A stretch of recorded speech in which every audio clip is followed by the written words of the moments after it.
எடப்பாடி ஒரு இன்டர்வியூ ஒன்று கொடுத்துருக்கிறார். சீமான் அவரையுமே எங்க கூட்டணிக்கு நாங்க கூப்பிடுவோம், அவரை எங்க பாஜக கூட்டணி கூப்பிடுவோம்னு சொன்னார். அது என்னத்துக்கு இவர் தான் இப்ப நடுப்புதல் புரோக்கர். அவரு தலைமை தேர்தல் ஆணையர் பேர் தெரியுமா உங்களுக்கு? அமித்ஷா. ஓட்டு எப்படி வந்தது? நீங்க அமித்ஷா போட்ட மாதிரில சொல்ல வேற யார் போட்டா? சிப்கார்டு இப்படி எடுத்துட்டு இப்படி சோறுனாங்க 8% 80% கொடுக்கும். எலெக்ஷன் நெருங்கினதுக்கு ஒவ்வொரு ஊருக்கும் வருவார். அமித்ஷா வருவார். ஆமா, வந்து பிரச்சாரத்துக்கு வருவாரு, கூட்டணியை முடிவு பண்ண பிரச்சாரத்துக்கு தான் வருவார். அப்படிதான் சொல்லுவார். இங்க அவங்க வந்து டிசைட் பண்ணிட்டாங்க, திமுக வரணும்னு டிசைட் பண்ணிட்டாங்க. திமுக ஜெயிக்கணும்னு பாஜக முடிவு. ஆமா, அப்ப உண்மையான கூட்டணி பாஜகவுக்கும் உங்க திமுகவுக்கும் தான். Q&Q Pharmacy. Invest smart, earn extraordinary, guaranteed return, 100% buyback assurance. Q&Q Pharmacy.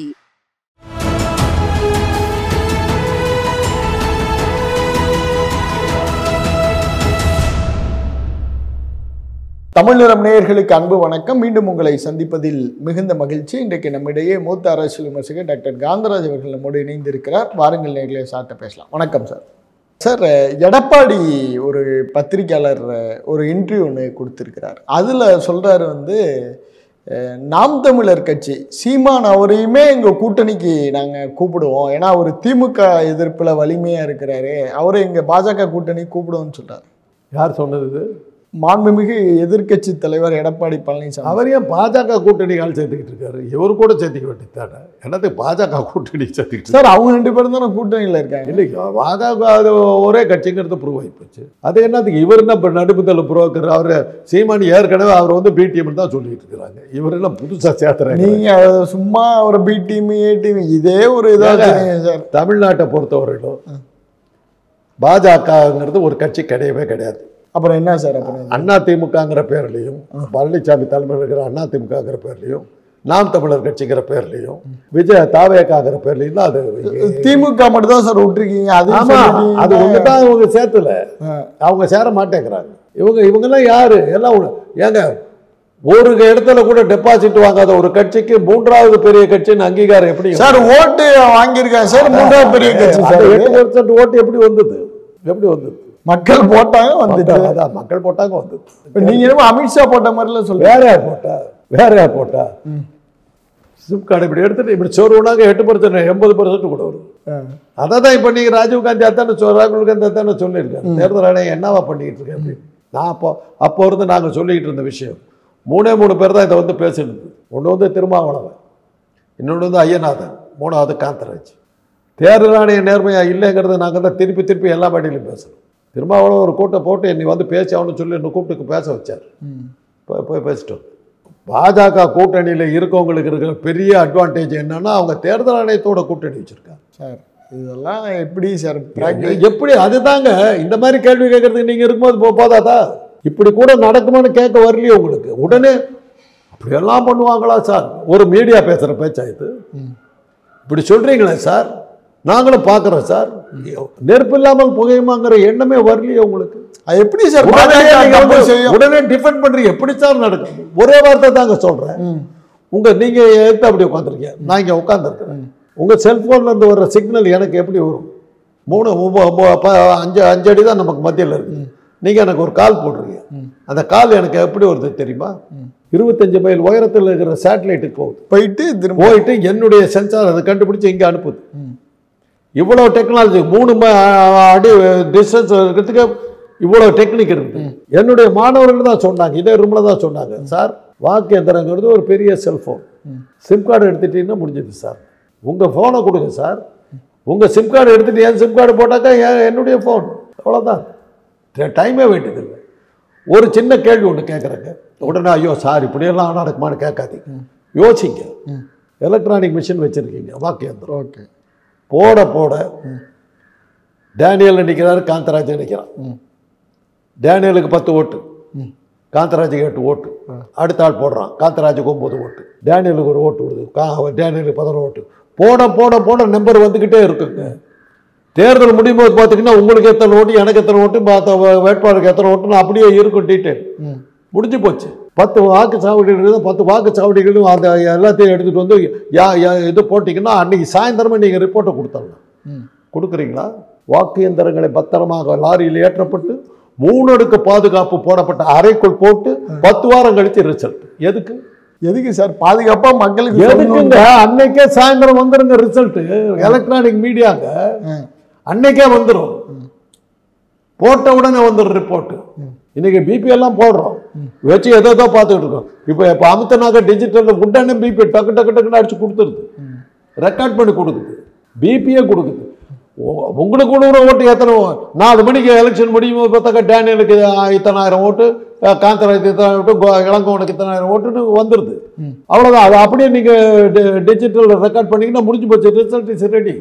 10 வாக்குச்சாவடி 10 வாக்குச்சாவடி ஒன்றா சேர்த்து கம்பைன் பண்ணி ஒரு இதில் டிஜிட்டலில் போட்டிங்கன்னா ஒரு நிமிஷத்தில் அன்றைக்கி சாயந்தரம் நீங்கள் ரிப்போர்ட் கொடுத்துடலாம் சார். அப்படி கொடுக்கலாம் சார். சட்ட ஒழுங்கு என்ன ஆகுறது? என்ன சட்ட ஒழுங்கு என்ன ஆகும்? இப்போ தேர்தல் நடக்குதா, எல்லாரும் அலுவலர்கள்லாம் இருப்பாங்க, அவங்க எல்லாரையும் கம்ப்ளீட் பண்ணி ஒரு இடத்துக்கு வந்து ஒரு இடத்துலேருந்து முடிவு வர, எல்லா இடத்தையும் கம்பைன் பண்ணி ஒரே இடத்துல முடிவு வரணும். கம்யூனிகேட் பண்ணுங்க, அவ்வளோதான். அங்கே முடிஞ்சு போச்சுங்க. நீங்கள் மாற்றி சொல்லிட்டீங்க.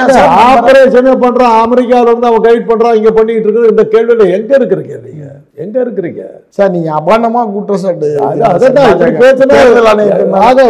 ஜாக்கிரதை பண்ணுறீங்க. இது வந்து நடக்காதுங்கிற மாதிரி பேசுறீங்க. நாங்கள் எங்கே உட்காந்துருக்கேன்னா இது ஒரு ஆராய்ச்சி நடக்கிற இடம். இங்கே வந்து உங்களுடைய அறியாமையை வெளிப்படுத்தாதீங்க. அவ்வளோதான் நான் சொல்லுவேன். புரியுதா? இங்கே மனிதர்களையும் உருவாக்க முடியுமான்னு பார்க்குற இடம். இன்றைக்கி நாங்கள் எங்கே போயிட்டு இருக்கிறோம்னா மனித உறுப்புகளை வந்து செயற்கை முறையில் செய்யறதுக்கு நாங்கள் ட்ரை பண்ணிட்டு இருக்கோம். பண்ணிட்டோம். இதயத்தை பண்ணியாச்சு, ஹார்ட் பண்ணியாச்சு, ஸ்பிளீன் பண்ணியாச்சு, கிட்னி பண்ணியாச்சு. 3 உறுப்புகள் தயாராக இருக்கு. தடை பண்ணிட்டாங்க. ஏன்னா நாளைக்கு மனிதர்கள் சாகவே முடியாமல் போயிடும். சாவே வராது. Heart weak. கடையில் போய் கேட்குற ஒரு நல்ல ஹார்ட்டாக பார்த்துக்கணும். இம்போர்ட்டட் வேணுமா லோக்கல் வேணுமா? இம்போர்ட்டட் அமெரிக்கன் இருக்குது, ரஷ்யன் இருக்குது, ஆஸ்திரேலியா. பட் பெஸ்ட்டுன்னு எடுத்திங்கன்னா இந்தோனேஷியன் ஹார்ட் தாங்க பெஸ்ட்டு. கொஞ்சம் காஸ்ட்லி. சரி, அதே கொடுத்து எங்கேயோ ஃபிக்ஸ் பண்ணிக்கிறீங்க. ட்ரையல் ரூம் மாதிரி இருக்கும். உள்ளே போனீங்கன்னா அங்கே ஃபிக்ஸ் பண்ணி கொடுத்துருவாங்க. Your heart is okay. அடுத்த 100 வருஷத்துக்கு ஓடும். சாமாட்டி என்ன ஆகும்னா 500 வருஷமாக இருந்துக்கிட்டு இருப்போம். ஏதோ பிள்ளைகள்லாம் பிறந்து வந்துட்டுருக்கோம். அதில் ஒரு பிள்ளை சொல்லும், அது ஒன்று உட்காந்துக்குது 500 வருஷமாக. அது யாருன்னு தெரியாது. சொல்கிறாங்க யாரோ எங்கள் பாட்டன் கேட்டாங்க. அது மாதிரி போய்டும். We will not die. அதனால தான் நிறுத்திவிட்டான். ஸ்டெம் செல்லை வந்து உடனடி நிறுத்தத்துக்கு காரணம் அதுதான். Stem cell. ஆமாம். எங்கே ரிப்பேர் ஆனாலும் ஸ்டெம் செல்லை நீங்கள் இன்ஜெக்ட் பண்ணிங்கன்னா அது அந்த ரிப்பேர் ஆன இடத்துல போய் அந்த டிஷ்யூ ரிமூவ் பண்ணி கரெக்ட் போயிடும். அது உடனே நீங்கள் உங்கள் இளமை போகவே போகாது. எப்படி சாவிங்க? இதெல்லாம் எதுக்கு சொல்கிறேன்னா இந்த மாதிரி ஒரு சூழ்நிலையில் எப்படி சாரி அடைக்கும் ஓட்டிங் மிஷினை மாற்ற முடியும்னு கேட்குறீங்கன்னா ஒன்றும் இல்லை. இப்படி எடுத்துகிட்டு இப்படி போட்டிங்கன்னா 1.5 செகண்டு. அமித்ஷா கிட்ட பார்த்தீங்கன்னா நீங்கள் பாருங்கள், எலெக்ஷன் நெருங்க ஒவ்வொரு ஊருக்கும் வருவார். அமித்ஷா வருவார். ஆமாம், எங்கெல்லாம் எலெக்ஷன் நடக்குதோ அவங்களாம் வருவார். அதிகாரிகளை கூப்பிட்டு பேசுவார். சார் வந்து ஒரு கூட்டணி பேசிட்டு போவார். இப்போ இன்னும் வருவாருங்க. எலெக்ஷன் இன்னும் ஒரு 6 மாதம் இருக்குது. வருவார், வந்துக்கிட்டே இருப்பார். வந்து பிரச்சாரத்துக்கு வருவார். கூட்டணியை முடிவு பண்ண வருவார். பிரச்சாரத்துக்கு தான் வருவார். அப்படிதான் சொல்லுவார். இதெல்லாம் நடக்கும். என்ன எப்படிங்க ஒரு போன எலெக்ஷன்ல எடப்பாடி இந்த பக்கம் தோக்குறாரு, இந்த பக்கம் தோக்குறாரு. நடுமத்தில் இருக்கிற கொங்கு மண்டலத்தில் மாத்திரம் ஜெயிக்கிறார். சார் ஓட்டு வாங்கியிருக்காரு சார். வன்னியர்களுக்கு 10.5 கொடுத்துருக்கிறாரு. வன்னியர் கொங்கு வேளாளர் கமிஷனில் ஒர்க் அவுட் ஆகி ஜெயிக்கிறாரு சார். வன்னியர் இல்லாத பூமியில் ஜெயிச்சார். வன்னியர் பூமி வட மாவட்டம், அங்கே ஃபுல்லாக தோத்தார். கிருஷ்ணகிரி, தருமபுரி இதெல்லாம் வன்னியர் பூமி. வன்னியர்களுக்கு 10.5% கொடுத்ததுனால வந்த விளைவு அத்தனை பேர் எடுத்து போட்டான். இங்கே அவங்க வந்து டிசைட் பண்ணிட்டாங்க, திமுக வரணும்னு டிசைட் பண்ணிட்டாங்க. அதே சமயத்தில் பழனிசாமி கொடுத்த வாக்குறுதியை அவங்க காப்பாற்ற திமுக ஜெயிக்கணும்னு பாஜக முடிவு பண்ணிட்டாங்க. ஆமாம், அப்போதான் இந்த தேர்தலை நீங்கள் யோக்கியமாக நடந்துக்குது நீங்கள் சொல்ல முடியும். கேட்பீங்கள்ல, நீங்கள் தான் இருக்கீங்களே. அப்போ எப்படி சார் திமுக ஜெயிச்சது? ஆமாம், இந்த கேள்வி கேட்பீங்கள்ல. அதுக்காகத்தான் இங்கேயும் நீங்கள் வந்து திமுக தோக்கடிச்சுன்னா அது எப்படி எல்லா இடத்துலையும் எப்படி தோக்கடிச்சுன்னு நீங்களே கேட்பீங்களே. கொஞ்சம் கூட எதை பற்றியுமே கவலைப்படாமல் ஒரு கேள்வி கேட்குற ஆடு நீங்களே கேட்பீங்களே. எப்படி சார் எல்லா இடத்துலையும் ஜெயிச்சேன்னு நீங்களே கேட்குற அளவுக்கு போயிடுங்களே. அதுக்காக தான் சில இடங்கள்ல நாங்கள் வச்சுருக்கோம். மம்தா பானர்ஜிகிட்ட விளையாட மாட்டோம், ஜெயிக்க விட்டுருவோம். ஏன்னா தெரியும் அங்கே ஜெயிச்சா நம்ப மாட்டாங்க யாரும். அது மாதிரி ஒரு 4-5 ஸ்டேட்டு, அதில் தமிழ்நாடு ஒன்றா வச்சுருக்காங்க. உண்டு. அதை நான் வச்சுட்டாக்க எங்களுக்கு ஆர்ச் ரைவலாக இருக்கும் திமுக எப்படி ஜெயித்தது? தேர்தல் ஆணையம் நேர்மையாக இல்லை என்றால் அங்கே நாங்கள் திமுக தோர்த்து கடித்து. அப்போ உண்மையான கூட்டணி பாஜகவுக்கும் உங்க திமுகவுக்கும் தான். இப்போ உண்மையான எதிர் வந்து 2 பேத்துக்கு தான். பாஜக தேர்தல் ஆணையம், திமுக கூட்டணி, இதில் தான் போட்டி. இவன் நினைச்சா அடுத்த வாட்டி திமுக ஜெயிக்கலாம், இல்லைன்னா போயிட வேண்டியதுதான். அவங்க முடியாதுன்னு தான் முடிஞ்சு போச்சு. அதை தான் நான் திருப்பி சொல்லிட்டு இருக்கேன். நீங்கள் வந்து கூட்டணி பேசுற அர்த்தமே இல்லையா? தேர்தல் நேர்மையாக நடக்குதா? வாக்கு எந்திரத்தை நீ வந்து கண்காணிக்கலைன்னா நீ காலி. திருப்பி இதை தாங்க கேட்குறேன். அன்னைக்கு சாயந்தரமே நீங்கள் ரிசல்ட்டை சொல்லலாம், ஏன் சொல்ல மாட்டேங்கிறீங்க? 3 அடுக்கு பாதுகாப்பு என்னத்துக்கு? யாரை பாதுகாக்கிறீங்க? அதில் வாக்குகளை ஜனநாயகத்தினுடைய மிகப்பெரிய நம்பிக்கையை பாதுகாக்கிறது வாக்கு எந்திரத்தினுடைய அட்வான்டேஜ் அதுதாங்க. உடனடியாக ரிசல்ட் சொல்றது தாங்க அட்வான்டேஜ். அதையே ஓட்டு சீட்டு இது பண்ற மாதிரி மணிப்பூர் இதில் எல்லாம் வந்து பனி கொட்டுது, அதனால எண்றதுக்கு வாக்கு சீட்டுகளை எண்றதுக்காக நாங்கள் எடுத்துட்டு போனோங்கிறதுக்கெல்லாம் ஒரு காரணம் இருந்தது. இப்போதான் எலக்ட்ரானிக்ல வந்துருச்சு. அந்த சாயந்தரமா ரிப்போர்ட் ரெடியா இருக்கும்போது ஏன் கொடுக்க மாட்டேங்கிறீங்க? புரியலையே உங்களுக்கு? காப்பாத்துங்க, ஏதாவது சொல்லி காப்பாத்துங்க. எப்படி சார் நடக்கும் மறுபடியும் கேட்டுக்கிட்டு இப்படித்தான் நடக்கும். 3 அடுக்கு பாதுகாப்பு எதுக்கு இங்கே போட்டிருக்கீங்க சார்? ஜனநாயகத்தின் மிகப்பெரிய தூண் நம்பிக்கை வந்து வாக்கு சீட்டு. அந்த வாக்கை வந்து பாதுகாக்க அந்த வாக்கை பல நாடு 3 நாடு தாங்க அதை யூஸ் பண்ணிச்சு. 4 நாடுகள் 3 நாடுகள் வந்து வித்ரா பண்ணிட்டாங்க. வாக்கு எந்திரத்தை யூஸ் பண்ணக்கூடாதுட்டாங்க. Only country in the whole world ஓட்டு செய்ய வாக்கு எந்திரத்தை பயன்படுத்துறது. சார், இங்கே இருக்கிற மக்கள் தொகை எவ்வளோ பெரிய மக்கள் தொகை, அவங்கெல்லாம் கண்ட்ரோல் பண்ணணும்னா வாக்கு சீட்டை போட்டு எத்தனை வருஷம் சார் நடத்தாதீங்க. அவ்வளோ பெரிய மக்கள் தொகைக்கு எதுக்கு எலெக்ஷன் நடத்துறீங்க? கஷ்டம் இல்லை, விட்டுற வேண்டியதான். ஒரே நாடு ஒரே தேர்தல் நடத்த போகிறோம்ல சார், இதுதான் ஒரே நாடு ஒரே தேர்தல். அதுதான் ஒரே சிம் கார்டு.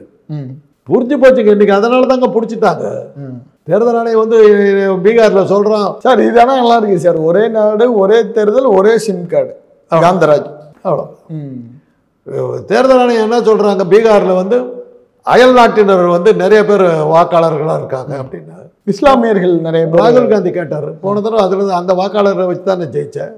அப்போ யோகி மருந்து தான் கேட்டாங்க, பதில் இல்லை. என்னைக்காவது எந்த எலெக்ஷன் டைம்லையாவது தேர்தல் ஆணையர் வந்து எதாவது பேசியிருக்காங்களா பார்த்தீங்களா? எவனும் பதில் சொல்ல மாட்டான். இன்னைக்கு தலைமை தேர்தல் ஆணையர் பேர் உங்களுக்கு தெரியுமா? நமக்கு டிஎன் சேஷனை தெரியும், யாரையோ தெரியும். தலைமை தேர்தல் ஆணையர் பேர் தெரியுமா உங்களுக்கு? அமித்ஷா, அவர்தான் தலைமை தேர்தல் ஆணையர். பேரே தெரியாதுங்க, வர்றதில்லை, வெளியிலேயே வர்றதில்லை, அவனுங்களை காட்டுறதே இல்லை. ஒருவர் என்னைக்கு எலெக்ஷனுக்கு முன்னாடி போன தடவை வந்தாங்க, ஊரே கூடி கலாட்டா பண்ண உடனே நான் இருக்கிறேன்னு காட்டினார். 1 மணி நேரத்தில் 1 கோடி பேர் ஓட்டு போட்டாங்கன்னு கணக்காட்டாங்க மகாராஷ்டிராவில். அதில் தானே மாட்டிக்கிட்டாங்க. எப்படிடா 1 மணி நேரத்தில் 1 கோடி பேர் எப்படி போட்டாங்கன்னு கேட்டாங்க. வரிசையில் என்ன போட்டிருப்பாங்க சார்? கணக்கு கொடுத்தாங்க. இந்த மாதிரி குமார அறிவாளிகள் கேட்பீங்கன்னு தெரியும். பதில் சொன்னாங்க, கேட்டாங்க எப்படியா முடியும்? 1 கோடி பேர் ஒரே தெருவில் நிற்கல, ஒவ்வொரு ஊரில் இருந்தாங்க, எப்படி போட்டாங்கன்னு கேட்டாங்க. அதில் தான் மாட்டுச்சு, பதில் வரல. ஜெயலலிதாவே இந்த கேள்வியை கேட்டாங்க. சுஜாதா, எழுத்தாளர் சுஜாதா இந்த வாக்கு எந்திரம் பண்ணுறதுல அவர் ஒருத்தர். அவர் தான் ஒரு கீ ரோல். அவர் தான் வந்து இதில் பண்ண முடியாதுமாட்டாங்க. அப்போ தான் அந்த அம்மாவுக்கு ஒரு விஷயம் தெரிஞ்சுது. ஓ, இதை பயன்படுத்தினா நாமளே வந்தாலும். அதுக்கு பிறகு அதை வந்து வாயவை திறக்கல அந்த அம்மா, பேசாமல் ஆயிடுச்சு. அந்த அட்வான்டேஜ் எடுத்தாங்கன்றார். சார், இப்போ என்ன திட்டம் சார் பாஜக வச்சிருக்கும்? இப்போ 2026 என்ன மாதிரியான திட்டம் இருக்கும்? ஏன்னா இப்போ விஜய் கிட்டையும் நான் பேசினேங்கிறத எடப்பாடி ஒத்துக்கிறாரு. என்னதான் உனக்கு திட்டம் வச்சிருக்காங்க சார்? சார், அவங்களால ஆட்சியை விட்டு இறங்க முடியாது சார். யாரு? பாஜக இறங்க முடியாது. சரி, அகில உலகத்திலேயே அவங்க வந்து ஒரு ஆன்டி பீப்புளாக மாறி இருக்காங்க. உங்களுக்கு சமீபத்தில் நடந்த தீவிரவாத தாக்குதலில் நம்முடைய நாட்டினுடைய மரியாதை, மான மரியாதை எல்லாம் கப்பல் ஏறி போயிடுச்சு. அது உலகறிந்த உண்மை. அதை காப்பாற்றுறதுக்காக தான் நீங்கள் நாடாளுமன்ற உறுப்பினர்கள் குழுன்னு போட்டு பல நாடுகளுக்கு அனுப்பிச்சிங்க. நாங்கள் தப்பு பண்ணலன்னு சொல்கிறதுக்கு 3 நாடு தான் ஒத்துக்குச்சு நீங்கள் தப்பு பண்ணலன்னு. மற்ற நாடுகளாம் வாய மூடிட்டு இருந்துட்டேன். யாரும் பதிலே சொல்லு, நீ தான் குற்றவாளிட்டான். தீவிரவாத தாக்குதல் நடந்த 3வது நாடு 40 நாடுகள் ஒன்றா சேர்ந்து பாகிஸ்தானுக்கு நிதி உதவி அளிக்குது, இன்டர்நேஷ்னல் மானிட்டரி ஃபண்ட். மோடி ட்ரம்ப்பை பார்க்குறதுக்கு டைம் கேட்குறாரு. பாகிஸ்தான் தளபதிக்கு சாப்பாடு போட்டுக்கிட்டு உட்காந்துட்டு உங்களுக்கு டைம் கொடுக்குறோம். G7 மாநாடுக்கு போகிறீங்க, உங்களை விட்டுட்டு குரூப் ஃபோட்டோ எடுக்கிறார். சார், அவர் வேறு ஏதாவது ஒரு இம்பார்ட்டன்ட் மீட்டிங்கில் அதே சொல்லுங்கள், ஏதாவது சொல்லுங்கள். அவர் அந்த நேரத்தில் யூரின் பாஸ் பண்ண போயிட்டான்னு சொல்லுங்களேன். என்ன இருக்குது தப்பு? ஏதாவது சொல்லுங்களேன். இப்படி தான் காப்பாற்றணும், வேறு என்ன பண்ண முடியும்? அந்த ஃபோட்டோ அந்த நேரத்தில் போயிட்டு அவர் கொஞ்சம் வெயிட் பண்ணி எடுக்கக்கூடாது. ஃபோட்டோ கூப்பிடவே இல்லையே, யாரையோ பிடிச்சி அப்புறம் போகிறாரு. சைப்ரஸ் நாட்டுக்கு போனார், எதுக்காக போனார்னு எவனுக்குமே தெரியாது. விருது கொடுக்க கூப்பிட்டாங்க போனார் சார். சைப்ரஸ் நாட்டுக்கு நமக்கு என்னங்க சம்பந்தம்? என்ன சம்பந்தம் சொல்லுங்க? உலகத்தின் மிகப்பெரிய தலைவர் நரேந்திர மோடி. அதனால சைப்ரஸுக்கு போயிட்டாரு. அண்டார்டிகாவுக்கு போகிறது அங்கே மக்கள் ஏது பெங்குவினை பார்க்கலாம்ல, போயிட்டு வர வேண்டியது. சைப்ரஸுக்கு போகிறதுக்கு அண்டார்டிகா போகிறதுக்கு என்ன வித்தியாசம்? அங்கேயும் ஒன்றுமில்லை, இங்கேயும் ஒன்றுமில்லை சார். பொருளாதார வலுப்பட என்ன பொருளாதாரம்? என்ன இப்போ சைப்ரஸில் போனார், என்னென்ன ஒப்பந்தங்களை கொடுத்தாரு, என்னென்ன இண்டஸ்ட்ரி வரப்போகுது சொல்லுங்க. கேளுங்க சார் அவர்கிட்ட. அது இது நான் ஏன் கேட்கணும்? வால் பிடிக்கிறீங்களா கேளுங்க. எதுக்காக போனார் சைப்ரஸுக்கு இன்னைக்கு வரலும் யாருக்கும் தெரியாது. அவருடைய வெளிநாட்டு பயணங்கள் எதுக்காகன்னு யாருக்குமே இன்னைக்கு வரலும் தெரியாது சார். அவர் உலகத்தில் ஒரு நம்பர் 1 தலைவர் சார், பிரதமர் நரேந்திர மோடி. அவரு உலக நாடுகள்லாம் கூப்பிட்டு விருது கொடுக்குறாங்க.